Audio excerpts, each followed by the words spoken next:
जब देखी तिम्रो भई बाबा भयो निर्मल मेरो मन। जब देखी तिम्रो भई बाबा भयो निर्मल मेरो मन। गुणको साथै फूल फुलाई बन्यो कञ्चन यो जीवन। जब देखी तिम्रो भई बाबा भयो निर्मल मेरो मन।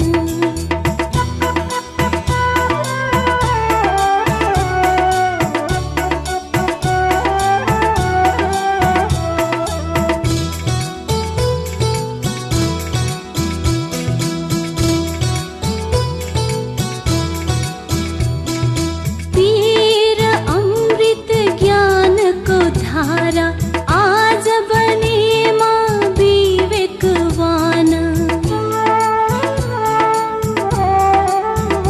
ओ पीर अमृत ज्ञानको धारा आज बने म विवेकवान।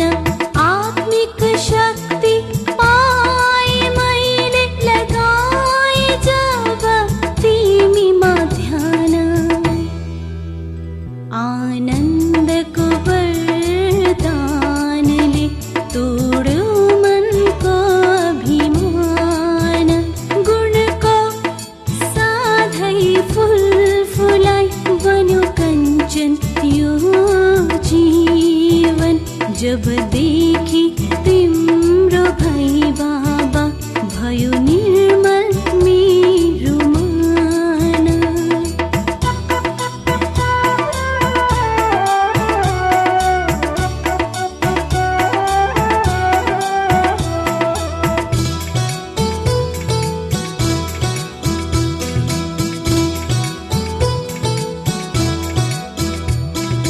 श्रेष्ठ चिन्तनको हो यो साधन एकाग्र गर्दछ जसले मन। हो श्रेष्ठ चिन्तनको हो यो साधन एकाग्र गर्दछ जसले मन। दिव्य गुणले भरपूर भई कमाउँछ विनाशी धन। प्रभु प्रेमको यो पावन गङ्गा बनाउँछ धरती महान।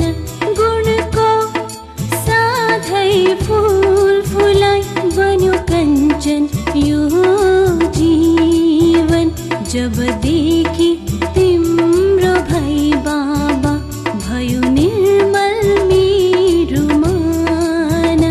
भयो निर्मल मेरो मन। भयो निर्मल मेरो मन।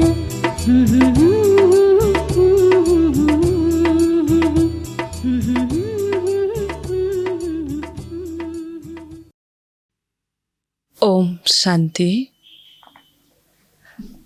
प्यारे बाबाको आज मिति 2078 साल कार्तिक 5 गते शुक्रबार, तदनुसार 22/10/2021 को बाबाको आज महावाक्य हामी सुन्नेछौँ।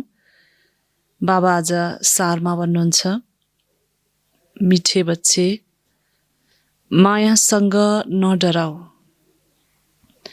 जति भुलाउने कोसिस गरोस् तर नथाक।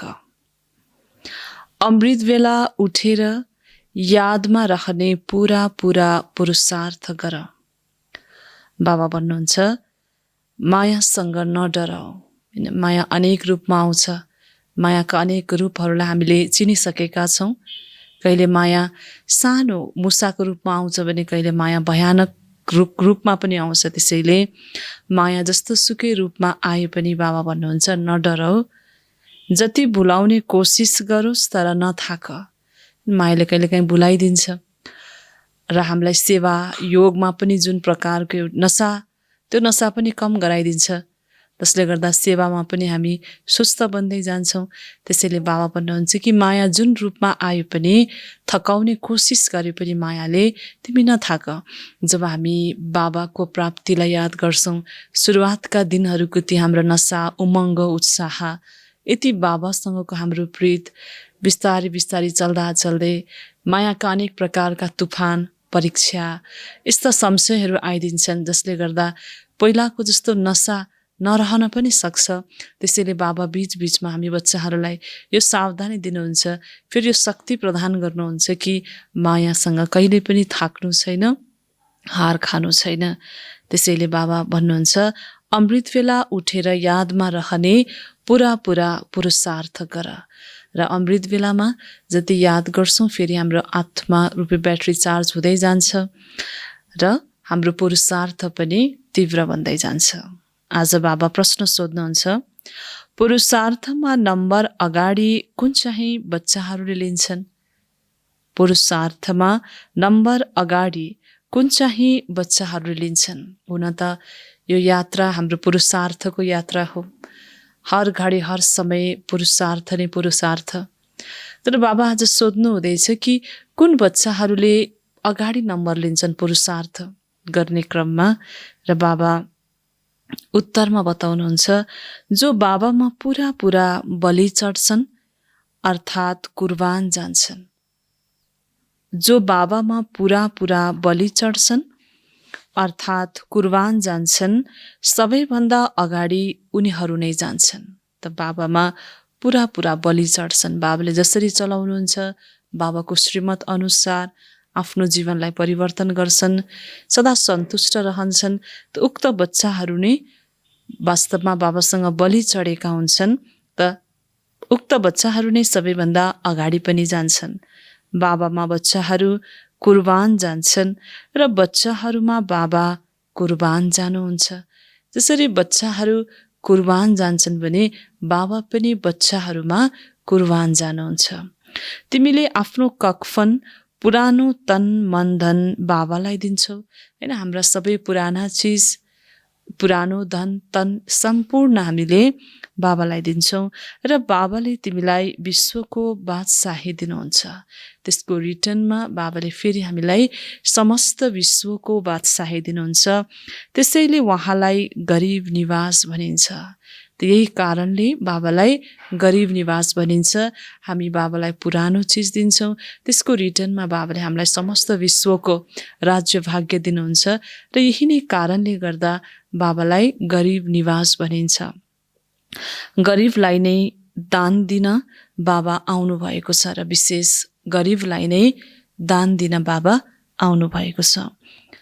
गीत रहेको छ, नहेर्ने हिँड्नुको राह देखाऊ। ओम शान्ति। मिठे मिठे अति मिठे यस्तो भनिन्छ नि हैन, मिठो मिठो र अति नै मिठो। बेहदको बाबा अनि बेहदको प्यार छ भन्नुहुन्छ। मिठा प्यारा सिखेलदे बच्चाहरूले गीत सुन्यौ। कुन गीत सुन्यौ? जुन नयन, यो बाहिरी नयन त छ हाम्रो, जुन यो संसारलाई देख्छौँ, भौतिक वस्तुहरूलाई सहजै नयनद्वारा हामी देख्न सक्छौँ भने जुन हाम्रो आत्मा हाम्रो शरीरभित्र विराजमान छ, परमधाम परमात्मा, सत्युगी संसार, यी सबैलाई देख्नको लागि तेस्रो नेत्रको आवश्यकता पर्छ। तर जब तेस्रो नेत्र हामीले गुमायौँ देहभानमा आएर, त्यसपछि फेरि मन्दिरमा गएर हामीले यो भन्न थाल्यौँ, पुकार्न थाल्यौँ कि हामीलाई तेस्रो नेत्र प्रदान गर्नुहोस्। यसरी नै बाबा भन्नुहुन्छ कि यो गीत आज बाबाले सुनाउनु भयो र यो पनि सोध्नुहुन्छ कि बच्चाहरूले गीत त सुन्यो, मार्ग एक बाबाले नै देखाउनुहुन्छ। त मार्ग पनि देखाउनेवाला एक बाबा नै हुनुहुन्छ। भक्ति मार्गमा बाटो देखाउने कोही हुँदैन हैन। भक्ति मार्गमा बाटो देखाउने कोही पनि हुँदैन। हामी त्यत्तिकै अन्धधुन्ध चलिरहेका हुन्छौँ, अन्धश्रद्धामा फसिरहेका हुन्छौँ। तर यो सही हो भनेर कसैले पनि बताउन सकिरहेका हुँदैनन्, ठक्कर खाइरहन्छन्। अहिले मार्ग त मिलेको छ, फेरि पनि मायाले बाबासँग बुद्धियोग लाग्न दिँदैन। मार्ग हामीलाई मिल्यो, फेरि पनि मायाले के गरिदिन्छ, बीचबीचमा हाम्रो बुद्धि योग तोडिदिन्छ। बुझेका पनि छौँ, एक बाबालाई याद गरेमा हाम्रो सबै दुःख दूर हुन्छन्। हामीलाई यो पनि थाहा छ कि एक बाबा नै हुनुहुन्छ जसलाई हामीले याद गर्नाले हाम्रा समस्त दुःखहरू दूर हुन्छन् भन्ने कुरा थाहा पनि छ। चिन्ता गर्ने कुनै कुरा रहँदैन, फेरि पनि बिर्सन्छन् हैन। कुनै पनि चिन्ता गर्नु पर्दैन, सबै बाबाले हामीलाई पुर्याइदिइराख्नु भएको छ। बाबाले समयप्रति समय हामीलाई ख्याल गर्नुहुन्छ, फेरि पनि बच्चाहरूले बिर्सिन्छन्। बाबा भन्नुहुन्छ, आफूलाई आत्मा सम्झेर म पतित पावन बाबालाई याद गर। आफूलाई आत्मा सम्झ र जो पतितलाई पावन बनाउनेवाला बाबा हुनुहुन्छ उहाँलाई याद गर। बाबा ज्ञानको सागर हुनुहुन्छ नि, बाबा ज्ञानको सागर, अथाह ज्ञान छ बाबामा। हरेक दिन बाबा हामीलाई ज्ञान सागर, बाबा ज्ञानले भरपूर गर्न हामी बच्चाहरूको समक्ष बाबा आउनुहुन्छ। उहाँ नै गीता ज्ञान दाता हुनुहुन्छ। स्वर्गको बादशाही अथवा सद्गति दिनुहुन्छ। कृष्णलाई ज्ञानको सागर भन्न सकिँदैन, सागर एउटै हुनुहुन्छ। यस धरतीको चारैतर्फ सागर नै सागर छ, सारा सागर एउटै हो, फेरि त्यसलाई बाँडिएको छ। तिमी विश्वको मालिक बन्छौ, त्यसपछि सारा सागर धरतीको मालिक तिमी बन्छौ। यस्तो कसैले भन्न सक्दैन यो हाम्रो टुक्रा हो हैन। समस्त एकै विश्व नै एक हुन्छ, कुनै मतभेद हुँदैन, भेदभाव हुँदैन र कसैले यो यति मेरो, यो भाग मेरो भन्ने कुरा त्यहाँ आउँदैन। हाम्रो सीमाभित्र नआऊ, यहाँ त सागरमा पनि विभाजन गरिदिएका छन्। तिमीले बुझेका छौ, सारा विश्व नै भारतवर्ष थियो जसको तिमी मालिक थियो। गीत पनि छ, बाबा हजुरसँग हामीले विश्वको बादशाही लिन्छौँ, जुन कसैले छिन्न सक्दैन। यहाँ हेर, पानीको लागि पनि लडाइँ हुन्छ, पानीको लागि पनि लडाइँ झगडा हुन्छ। एक अर्कालाई पानी दिनको लागि लाखौं रुपैयाँ दिनुपर्छ। तिमी बच्चाहरूलाई सारा विश्वको राजाई कल्प पहिले जस्तै मिलिरहेको छ। बाबाले ज्ञानको तेस्रो नेत्र दिनुभएको छ। ज्ञानदाता हुनुहुन्छ नै परमपिता परमात्मा। यस समय आएर ज्ञान दिनुहुन्छ। सतयुगमा लक्ष्मी नारायणसँग यो ज्ञान रहँदैन हो। यस्तो भनिन्छ, अघिल्लो जन्ममा ज्ञान लिएर यो बनेका हुन्, बाँकी त्यहाँ ज्ञान हुँदैन। यसरी हरेक दिन सृष्टिको आदि मध्य अन्तको ज्ञान हैन, आत्माको जन्म पुनर्जन्मको ज्ञान, आत्मा परमात्माको ज्ञान त्यहाँ हुँदैन। तर यो अवश्य थाहा हुन्छ कि पूर्व जन्ममा हामीले ज्ञान लिएर आत्मामा त्यो ज्ञानको संस्कार भरेर हामीले यो प्रारब्ध भोगिरहेका छौँ भन्ने यो ज्ञान चाहिँ हुन्छ भन्नुहुन्छ बाबा। यो अनुभव हुन्छ। तिमी नै थियौ, तिमीले भन्छौ बाबा हजुर उही हुनुहुन्छ। हजुरले हामीलाई विश्वको मालिक बनाउनु भएको थियो। बाबा भन्नुहुन्छ, मेरो त कुनै लम्बा चौडा छैन। त्यो पढाइ कति लम्बा चौडा हुन्छ, दुनियाँ लौकिक पढाइ कति धेरै हुन्छ, तर बाबा भन्नुहुन्छ मेरो पढाइ कति सरल छ, कति सिम्पल छ, जहाँ कुनै लम्बाइ चौडाइ छैन। यो त धेरै सहज छ। रचयिता र रचनाको आदि मध्य अन्तलाई तिमीले बुझेर अरूलाई पनि बताऊ। कसरी 84को चक्कर लगायौ, अब फर्केर जानु छ बाबाको पासमा। यो पनि बाबाले बताउनु भएको छ। मायाको तुफान धेरै आउँछ, त्यससँग नडराऊ। त मायाले अनेक तुफानहरू ल्याउँछ, तर बाबा भन्नुहुन्छ त्यसमा डराउनु छैन, अल्मलिनु छैन। बिहान उठेर बस, बुद्धि अरू कुरामा जान्छ, 2 मिनेट पनि याद रहँदैन। बाबा भन्नुहुन्छ थाक्नु हुँदैन। ठिक छ, 1 मिनेट याद रह्यो, फेरि भोलि पनि बस, पर्सि पनि बस। त बाबा हामी बच्चाहरूको आत्माको उत्थान, हाम्रो उन्नतिको लागि कति धेरै याद गर्नुहुन्छ, हाम्रो लागि साँच्चै नै बाबा कति मेहनत गर्नुहुन्छ कि बाबा यो पनि बताउनुहुन्छ, ठिक छ 1 मिनट बस्छ, फेरि भोलि बस्छ, यसरी नै बिस्तारै बिस्तारै हाम्रो बानी बस्छ। त माया आए पनि सबेरै उठेर बाबालाई याद गर्छौँ भने हाम्रो आत्मामा शक्ति भरिँदै जान्छ र हाम्रो सारा दिन पनि एकदमै सुखदायी भएर बित्छ। मायाका अनेक रूपहरूलाई हामीले परख्न सक्छौँ। त्यसैले बाबा भन्नुहुन्छ हरेक दिन अलिअलि गर्दै हामीले अभ्यास गर्न सक्छौँ। मनमा यो अवश्य पक्का गर हामीलाई याद गर्नु छ र आफ्नो मनमा यो कुरा पक्का गरिदिनु छ कि बाबाको याद नै हामीले गर्नु छ। यदि कोही विकारमा जान्छ भने फेरि त धेरै तुफान आउँछन्। पवित्रता नै मुख्य हो। आज यो दुनियाँ पतित नर्क बनेको छ। भोलि पावन शिवालय हुन्छ। जानेका छौ यो पुरानो शरीर हो। बाबालाई याद गरिरह्यो भने कुनै पनि समयमा शरीर छुटे पनि स्वर्गमा जान सक्छौ। त हामी सबैलाई थाहा छ कि हाम्रो पुरानो शरीर हो। तर जति हाम्रो मन बुद्धि बाबामा अडिएको छ, हामीलाई थाहा छ कि जुन समय जे पनि हुन सक्छ, हर घडी अन्तिम घडी हो। कुनै पनि कुराको निश्चित छैन। सबै अचानक नै चलिरहेको छ र यो शरीर पनि कुन समय छोड्छ त्यस विषयमा पनि हामीलाई थाहा हुँदैन। त्यसैले बाबा भन्नुहुन्छ कि निरन्तर हामी जति बाबालाई याद गर्छौँ त्यति नै यदि शरीर छुट्यो भने पनि हामी स्वर्गमा नै जान्छौँ भनेर बाबा आज बताउनु हुँदैछ।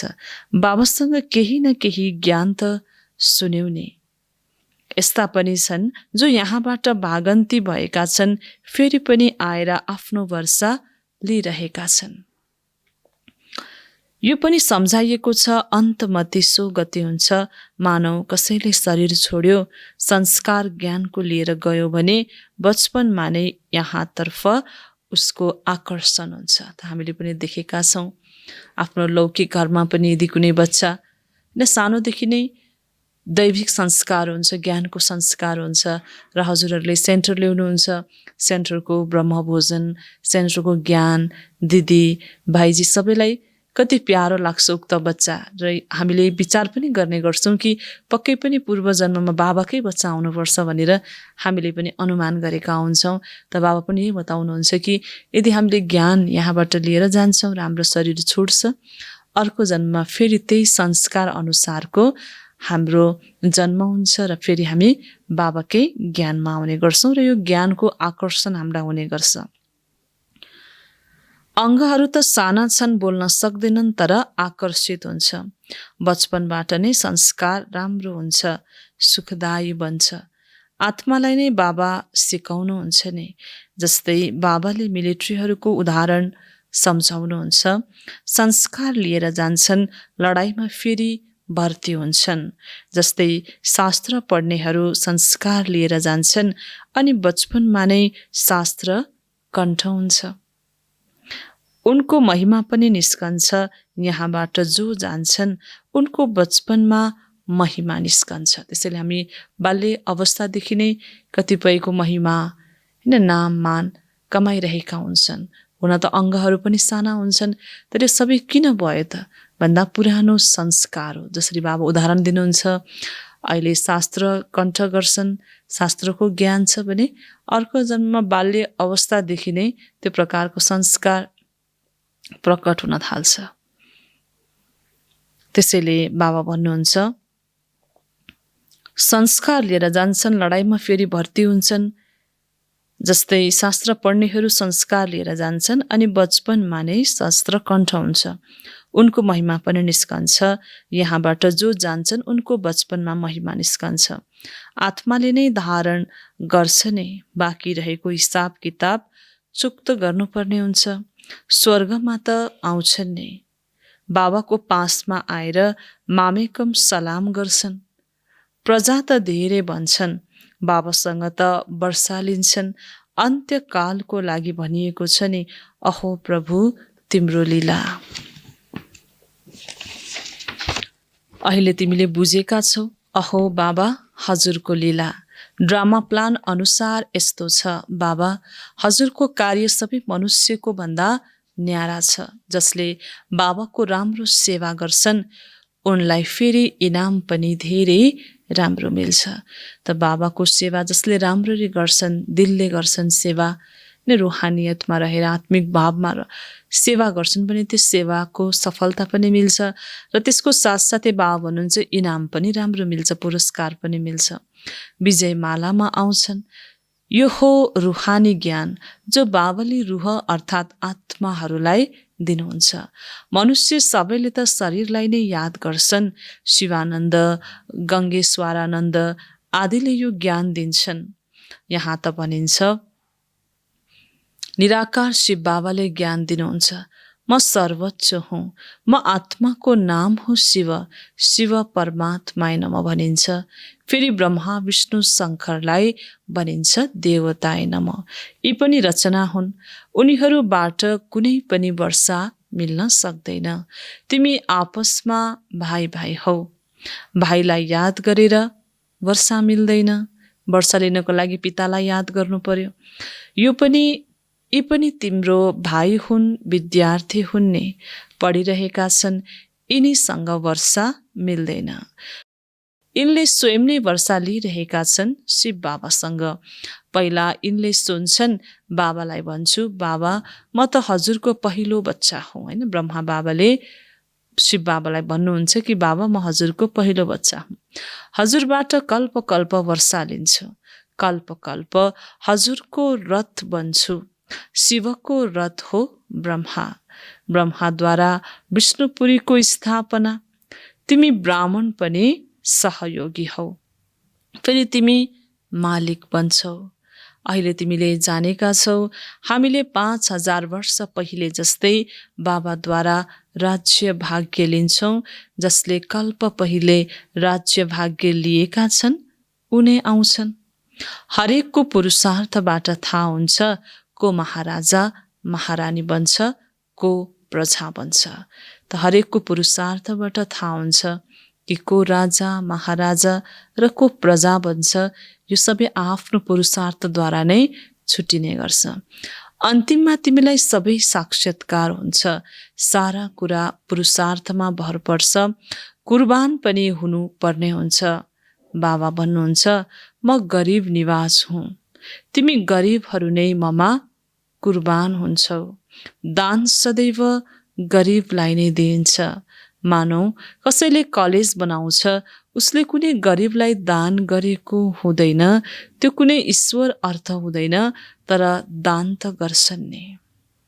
कलेज खोल्छन् भने त्यसको फल मिल्छ हैन। कलेज खोल्छन् हैन, धेरै व्यक्तिहरूले बालबालिकाले त्यहाँबाट शिक्षा आर्जन गर्छन्, आफ्नो भविष्य बनाउँछन्। त कति बनाउनेवालालाई कति सबैको आशीर्वाद मिल्छ, दुआ मिल्छ। त्यसरी नै जसले जे गर्छ उसले फल त अवश्य पनि पाउँछ। उसले कुनै गरिबलाई दान गरेको हुँदैन। अर्को जन्ममा राम्रो पढ्छ त बाबा जसले कलेज खोल्छन् फल मिल्छ। अर्थात् बाबा भन्नुहुन्छ कि अर्को जन्ममा राम्रो पढ्छ, यो आशीर्वाद मिल्छ। यहाँ नै सबैभन्दा धेरै दान पुण्य हुन्छ। यस समयमा त धेरै दान हुन्छ। तिमीले बाबालाई दान गर्छौ। बाबाले तिमीलाई दान गर्नुहुन्छ। तिमीसँग ककपन लिएर तिमीलाई विश्वको बादशाही दिनुहुन्छ। यस समयमा तिमीले तन मन धन सबै बाबालाई दानमा दिन्छौ। उनीहरूले त मरेपछि बकस दिन्छन्, दिएर जान्छन्। फलानु आश्रमलाई दिनु या यो कार्य समाजले ल्याउन्, यो आर्य समाजले ल्याउन्।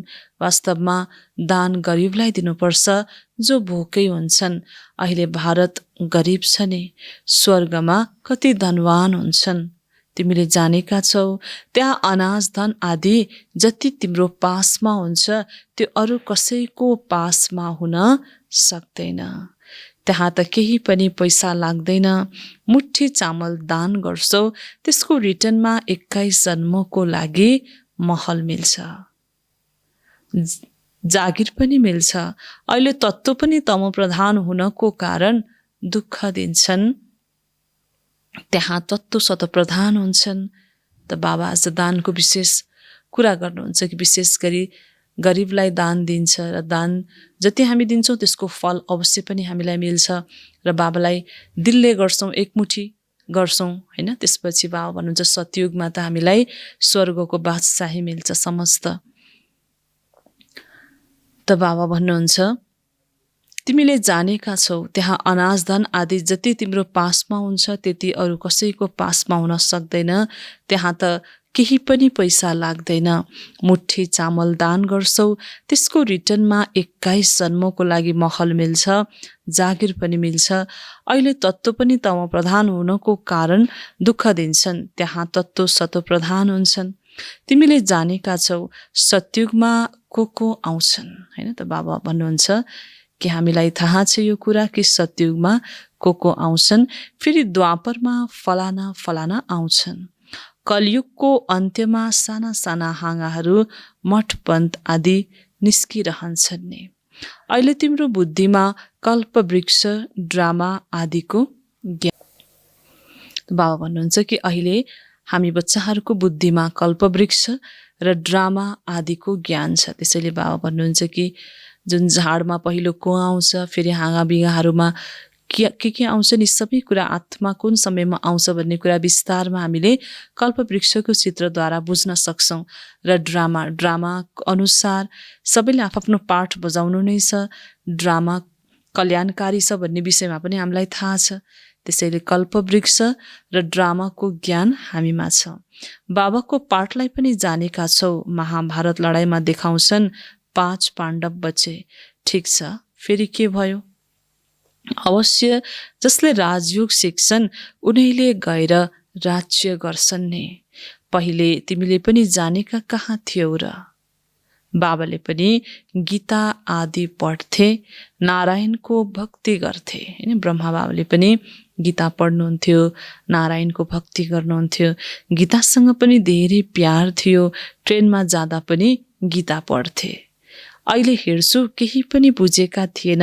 भक्ति मार्गमा जे जति गर्दै आयो त्यसबाट उद्धार त भएन। दुनियाँमा त कति झगडा छ, यहाँ पनि त सबै पवित्र बन्न सक्दैनन्, त्यसैले झगडा हुन्छ। बाबाले शरण लिनु पनि हुन्छ, फेरि भन्नुहुन्छ बिमारी झन बढ्छ। बच्चा आदि याद आउँछ, यसमा नष्ट मोह हुनुपर्छ हैन। बाबा भन्नुहुन्छ जब हामी बाबाको बन्छौँ मायाले पनि तुफान ल्याउँछ, परीक्षाहरू आउँछन्। यहाँ पनि जब पवित्रताको धारणा हुँदैन त्यसपछि झगडा हुन थाल्छ। तर बाबा भन्नुहुन्छ जति हुन सक्छ हामी धारणामा चल्छौँ, बाबाको याद गर्छौँ भने समस्त परीक्षाहरूलाई पनि हामी पास गर्दै जान्छौँ। र यसरी नै बाबा भन्नुहुन्छ कि बच्चाहरू पनि याद आउँछन्, किनभने पहिलाको जुन तरिका थियो जीवन चलाउने त्यसमा त हरेकसँग एउटा मोह हुन्थ्यो, हाम्रो लगाव हुन्थ्यो स्वाभाविक रूपले। तर बाबाको ज्ञानले हामीलाई आत्मिक स्थितिमा टिकाउने गर्दछ। परमात्मालाई याद गर्छौँ हामी, नयाँ संसारलाई याद गर्छौँ, त्यसको साथसाथै आफूमा नयाँ संस्कार भर्छौँ। त्यसैले बीचबीचमा पुराना संस्कार पुराना कुराहरूले अवरोध गर्ने गर्छन्। त्यसैले बाबा भन्नुहुन्छ कि यी विभिन्न किसिमका मायाहरूबाट आफूलाई बचाउनु छ, अचल अडोल रहनु छ। किनभने भोलिको प्राप्ति विशाल छ, अथाह छ र त्यही नै हाम्रो यथार्थ वास्तविक प्राप्ति हो। त्यसैले बाबा भन्नुहुन्छ कि जति पनि देहका सम्बन्धी देहका वस्तु वैभवहरू छन् ती सबै प्रतिबाट हाम्रो मन बुद्धिलाई हटाउनु छ र नष्ट मोह पनि बन्नु छ। त्यसपछि मात्र हामीले पुरुषार्थमा नम्बर अगाडि लिन सक्छौँ। सतयुगी दुनियाँमा हामी सहजै जान सक्छौँ। त्यसैले बाबा भन्नुहुन्छ सम्झिनु छ म मरिसके। त यो सम्झिनु छ कि म अब मरिसकेकोलाई केही पनि थाहा हुँदैन हैन। न सम्बन्ध, न व्यक्ति, न कुनै वस्तु, न कसैसँग मोह, न लगाव, न कुनै इच्छा, यी सबै कुराहरू सकिसकेको हुन्छ। अर्थात् यो यस्तो अवस्था बनाउनु छ कि एक बाबा दूसरा न कोही। केही समयदेखि बाबाले पनि इच्छा सम्बन्धी अनेक स्लोगनहरूद्वारा हामीलाई बताइराख्नु भएको छ, याद दिलाइराख्नु भएको छ कि जति हामी कुनै पनि कुरालाई छोड्छौँ त्यति नै त्यो छाया बनेर हाम्रो पछि पछि आउने गर्छ। त्यसैले बाबा भन्नुहुन्छ कि यस्तो अवस्था बनाउनु छ कि म मरिसके अर्थात् जब यो शरीर छोड्छौँ हामी, आत्मा रहन्छ। शरीरका सारा सम्बन्धहरू टुट्छन् र हामीसँग एक बाबाको साथ मात्र रहन्छ। त्यो अवस्थालाई बनाऊ भनेर आज बाबा भन्नुहुन्छ कि यस्तो सम्झ म मरिसके। बाबाको बन्नु मतलब यस दुनियाँबाट मर्नु। फेरि शरीरको भान रहँदैन। बाबा भन्नुहुन्छ देहसहित जति पनि सम्बन्ध छन् तिनलाई बिर्सिनु छ। यस दुनियाँमा जे जति देख्छौ त्यो मानौ केही पनि छँदै छैन। यो दुनियाँको कुराले कति आकर्षण गर्छ, कति खिच्छ, मायाको पम्प कति धेरै छ। त्यसैले बाबाले सुरुवातमा पनि भन्नुभयो कि माया अनेक रूपमा यादलाई भट्काउन आउँछ, बुद्धिलाई तोड्न आउँछ, तर जति कोसिस गरेर बाबालाई याद गर्नु छ भन्नुभएको थियो सुरुवातमै, त्यसरी नै बाबा भन्नुहुन्छ कि यस्तो सम्झिनु छ कि यो सारा जति पनि हामी देख्छौँ यो सबै मानौ छँदै छैन। यो पुरानो शरीर पनि छोड्नु छ। मलाई जानु छ घरमा, घर गएर फेरि आएर नयाँ सुन्दर शरीर लिन्छु। त यो स्मृतिमा रहनु छ कि यो पुरानो शरीरमा अनेक रोग हैन, अनेक कष्ट छ, अनेक चिन्ता छ। त्यसैले अब यो शरीरलाई पनि छोड्नु छ र शरीरलाई छोडेपछि सुन्दर नयाँ शरीर मलाई मिल्छ र मैले अब घरै जानु छ। यस प्रकारको हाम्रो स्थिति रहनुपर्छ। अहिले श्याम छौ फेरि सुन्दर बन्छौ। भारत अब अहिले श्याम छ फेरि सुन्दर बन्छ। अहिले भारत हो काँडाको जङ्गल, सबैले एक अर्कालाई घोचिरहन्छन्। कुनै कुरा मन परेन भने गाली गर्छन्, लड्न सुरु गर्छन्। तिमी बच्चाहरू घरमा पनि धेरै मिठो बन्नु छ, नत्र मनुष्यले भन्छन् यसले त 5 विकार दान दिएर फेरि क्रोध किन गर्छ। सायद क्रोध चाहिँ दान दिएको रहेनछ। त बाहिरी देख्नेले पनि यो नभनुन् कि उसले ज्ञान मार्गलाई त अपनाएको छ, तर फेरि किन क्रोध गर्छ। त्यसैले बाबा भन्नुहुन्छ कि मिठो भन्नु छ कि देख्नेलाई पनि यस्तो महसुस होस् कि उसले सम्पूर्ण आफ्ना कमी कमजोरीहरूलाई चाहिँ यस यज्ञमा स्वाहा गरेको छ, परमात्मामा अर्पण गरेको छ भनेर यस प्रकारको दृष्टिकोण सबैको रहोस्। न कि किन अझै पनि क्रोध छ उमा, कतै 5 विकारको दान उसले सम्पूर्ण रूपले दिएको छैन भन्ने प्रकारको प्रश्न कसैलाई पनि नरहोस् भनेर आज बाबा भन्नुहुन्छ। नत्र मनुष्यले भन्छन् यसले त 5 विकार दान दिएर फेरि क्रोध किन गर्छ। सायद क्रोध चाहिँ दान दिएको रहेनछ।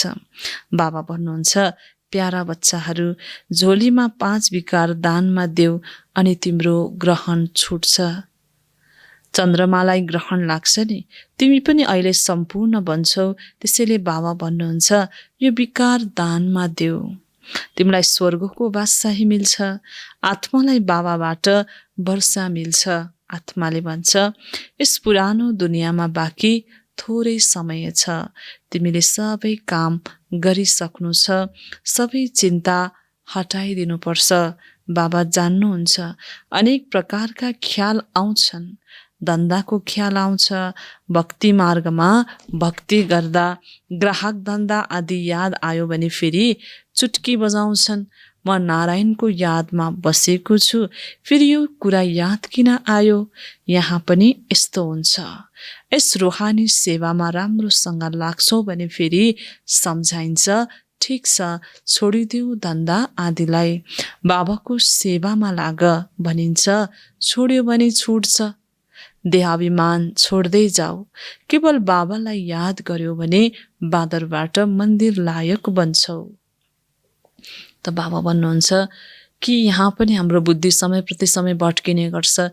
त्यसको उदाहरणको रूपमा बाबा भन्नुहुन्छ कि भक्ति मार्गमा पनि नारायणको पूजा गर्दा मन अनेकतिर भट्कन्छ र कतिले आफूलाई चिमट्ने गर्छन् र यो याद दिलाउने गर्छन् स्वयंलाई कि मैले त भक्ति गर्दैछु, भगवानको आराधना गर्दैछु, फेरि मेरो मन बुद्धि किन भट्किन्छ भनेर फेरि आफूलाई त्यो स्मृति दिलाउने गर्थे। यसरी नै यहाँ पनि यस्तै हुन्छ र हामीले आफ्नो मन बुद्धिलाई बार बार एकाग्र स्थिर र बाबाको ज्ञानको मनन चिन्तनमै राख्छौँ भने फेरि मनको भट्काइ समाप्त भएर जान्छ। यसैले बाबा भन्नुहुन्छ कुमाल कोटीको कछुवाको पनि सबै उदाहरण बाबाले दिनुहुन्छ, जुन फेरि भक्ति मार्गमा उनीहरूले दृष्टान्त दिन्छन्। अहिले तिमीले जानेका छौ किराको हुन्, तिमी हौ ब्राह्मणी, तिमीले भू गर्छौ, यो दृष्टान्त अहिलेको हो। उनले बताउन सक्दैनन्, पर्व आदि सबै यस समयका हुन्। सत्युग त्रेतामा कुनै चाड पर्व हुँदैन। त भर्खर आयो, हामीले धुमधामसँग चाडपर्व मनायौँ, यादगारमा मनायौँ। बाहिरी रूपले रमाइलो मात्रै गरेनौँ, भित्री रूपले आफूलाई चार्ज गर्यौँ, त्यो सोमानमा रह्यौँ, आफूमा भएका कमी कमजोरीहरूलाई देख्यौँ। त्यसरी नै तर यो समयमा गर्छौँ। सत्युगमा ती सबै कुराहरूको आवश्यकता नै पर्दैन र जति पनि पर्वहरू छन् ती यही समयमा मनाउने गरिन्छ। यो सबै हो भक्ति मार्गको। अब हेर न, कृष्ण जयन्ती थियो, माटोको कृष्ण बनाए, उनको पूजा गरेर फेरि तलाउमा डुबाइदिए। अहिले तिमीले बुझेका छौ यो के गर्छन्, यो हो अन्धश्रद्धा। तिमीले कसैलाई सम्झाउँछौ तर उनले बुझ्दैनन्। कुनै रोग लाग्यो भने भन्छन्, हेर तिमीले कृष्ण पूजा छोडिदियो, त्यसैले यो हालत भएको हो। यस्ता धेरै आश्चर्यवत सुनन्ती कथन्ती भागन्ती हुन्छन्। त्यसैले ब्राह्मणहरूको माला बन्न सक्दैन। सबैभन्दा उच्च हो ब्राह्मण कुलभूषण, तर उनको माला बन्न सक्दैन। तिम्रो बुद्धिमा छ यो शिव बाबाको माला हो।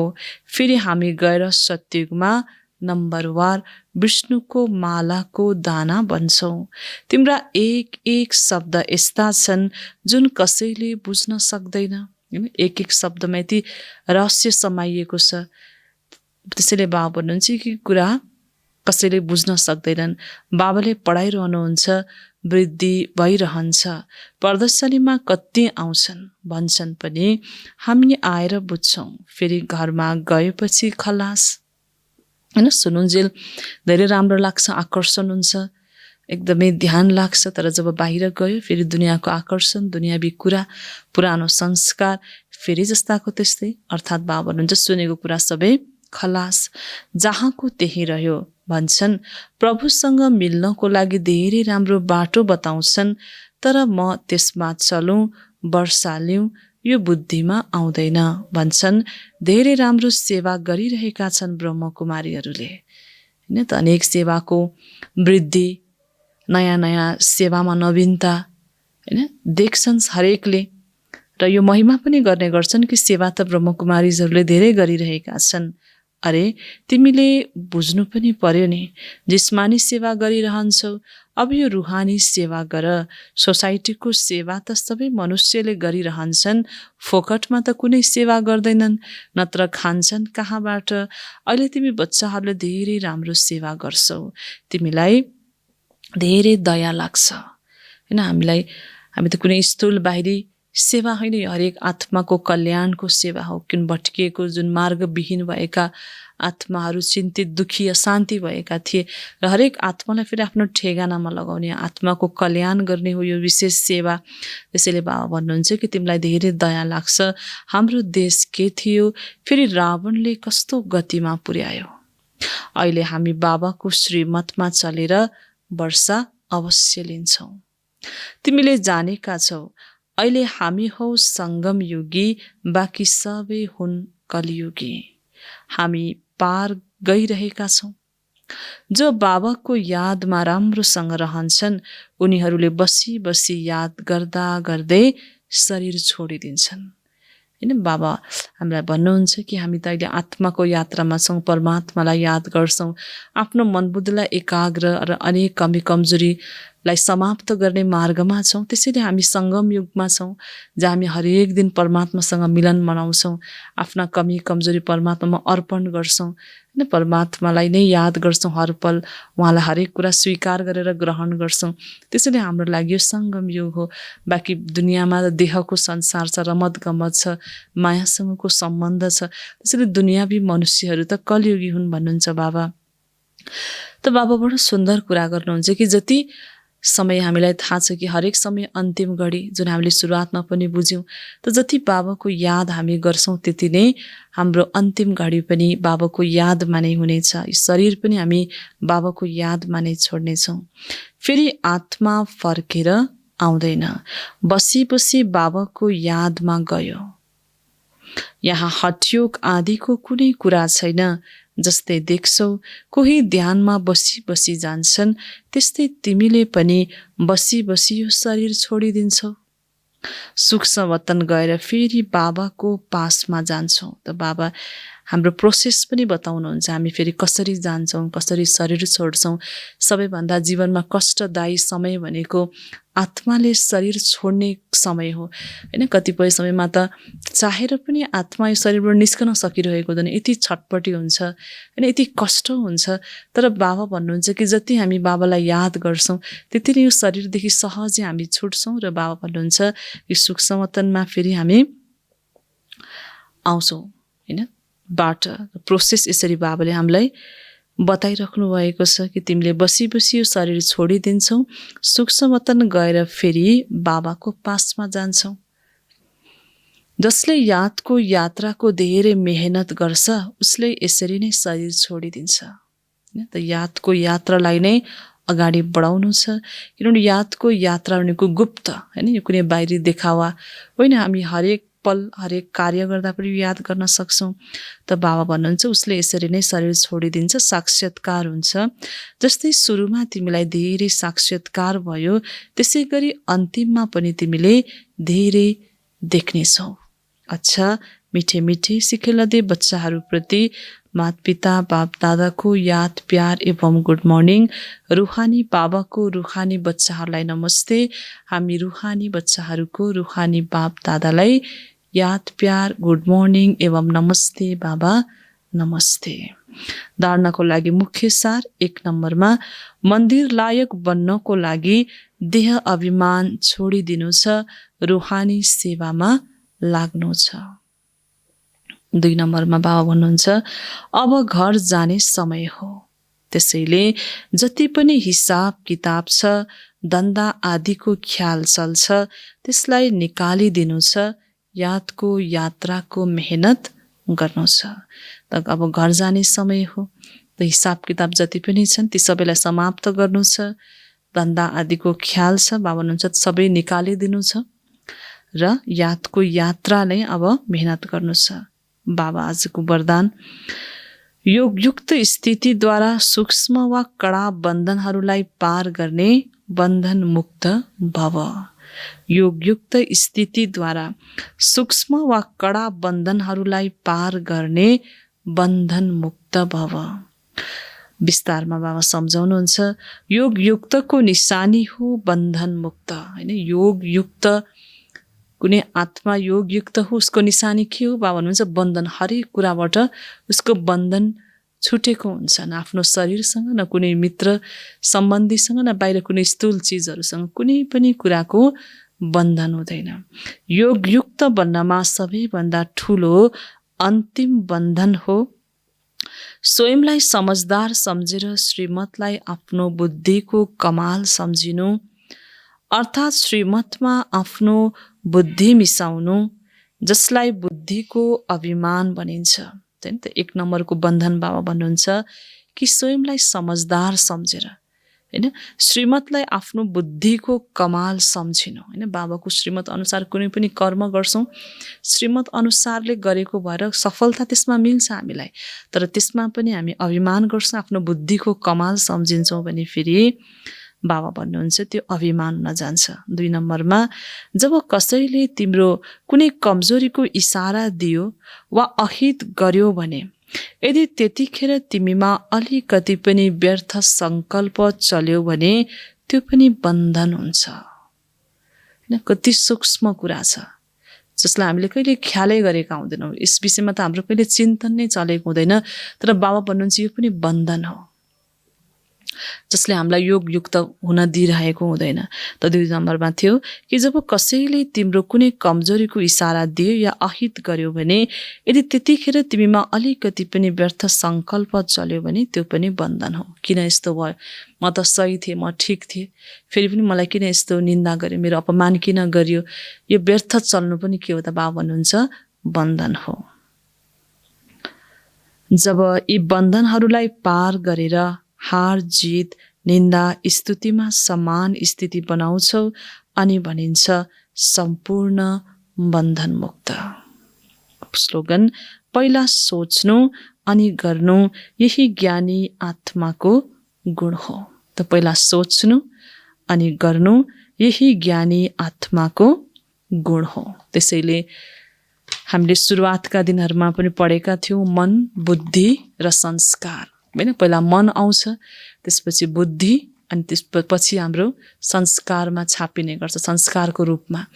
यसैले पहिला सोच्ने, सम्झिने अनि गर्ने, त्यसपछि हामी सफल हुन्छौँ। कुनै पनि मनमा हलचल आउँदैन, तर कहिलेकाहीँ गरिदिन्छौँ अनि सोच्न थाल्छौँ किन गरे, यस्तो भयो उस्तो भयो, त्यसपछि फेरि हामी तनाव हुन्छ, चिन्तित हुँदै जान्छौँ, दुखिया शान्ति बन्दै जान्छौँ। त्यसरी नै आज बाबाले सुरुवातमै हामीलाई बताउनु भयो कि बाबालाई विशेष हामी बच्चाहरूको स्थिति थाहा हुन्छ, हाम्रो अन्तर्मनको हलचल अथवा अन्तरभित्रको जुन सफलता छ ती सबै कुराहरूको चार्ट रिपोर्ट त बाबासँग अवश्य पनि हुन्छ। त्यसैले बच्चाहरू कुन यात्रामा छन्, कुन गतिले चलिरहेका छन् भन्ने कुरा बाबालाई थाहा हुन्छ। त्यसैले हामी बच्चाहरूलाई बाबाले समय प्रति समय त्यो निर्देशन दिइराख्नुहुन्छ, सचेत गराइराख्नुहुन्छ। त्यसैले हामीले आज आफैले आफूलाई चेक गर्नु छ कि कतै मायाको तुफान आएर म सुस्त त बनिरहेको छुइनँ, कतै मायासँग डराएर सुरुवातका ती नसाहरू मेरो कम त भएका छैनन् भनेर सुरुमै बाबाले हामीलाई याद दिलाउनु भयो कि मायासँग नडराऊ, जति भुलाउने कोसिस गरोस् तर नथाक, अमृत बेला उठेर यादमा राख्ने पुरा पुरुषार्थ गर। त यही चिन्तनमा हामी रहनेछौँ, विजय बन्नेछौँ र बाबालाई आफ्नो सफलताको चार्ट बुझाउनेछौँ। अच्छा, ओम शान्ति।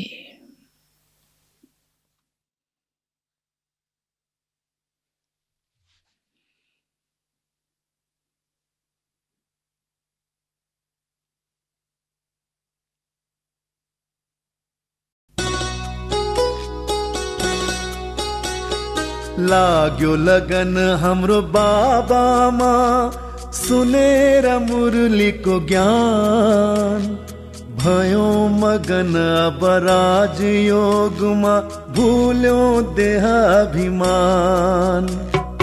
लाग्यो लगन हाम्रो बाबामा, सुनेर मुरलीको ज्ञान, भयो मगन अब राजयोगमा, भुल्यो देहाभिमान। लाग्यो लगन हाम्रो बाबामा,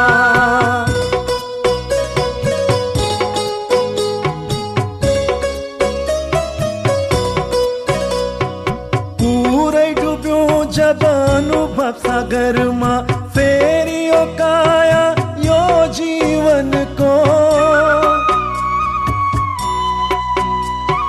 पुरै डुब्यो जब अनुभव सागरमा, फेरि यो काया यो जीवनको, फेरि यो काया यो जीवनको। जागे सबै फेरि आत्मा समान, सुनेर मुरलीको ज्ञान, भयो मगन अब राजयोगमा, भुल्यो देहाभिमान। लाग्यो लगन हाम्रो बाबामा,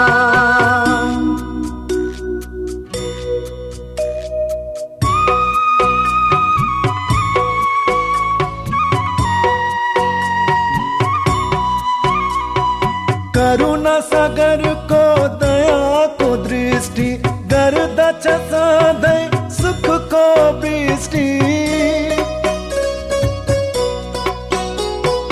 करुणा सागरको दयाको दृष्टि, गर्दछ सधैँ सुखको दृष्टि गर्दछ सधैँ सुखको वृष्टि।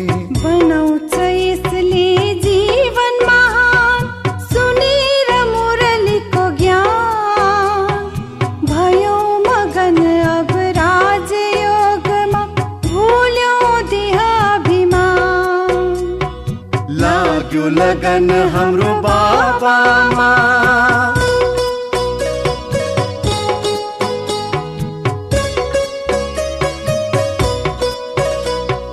मनले बोल्दछ बाबाको महिमा, दर्शन गर्दछ उनको नयनले। मनले बोल्दछ बाबाको महिमा, दर्शन गर्दछ उनको नयनले। दर्शन गर्दछ उनको नयनले। राखौँ न सधैँ बाबाको मान, सुनेर मुरलीको ज्ञान। भयो मगन अब राजयोगमा, भुल्यौँ देहाभिमान। लाग्यो लगन हाम्रो बाबामा, सुनेर मुरलीको ज्ञान। भयो मगन अब राजयोगमा, भुल्यौँ देहाभिमान। लाग्यो लगन हाम्रो बाबामा।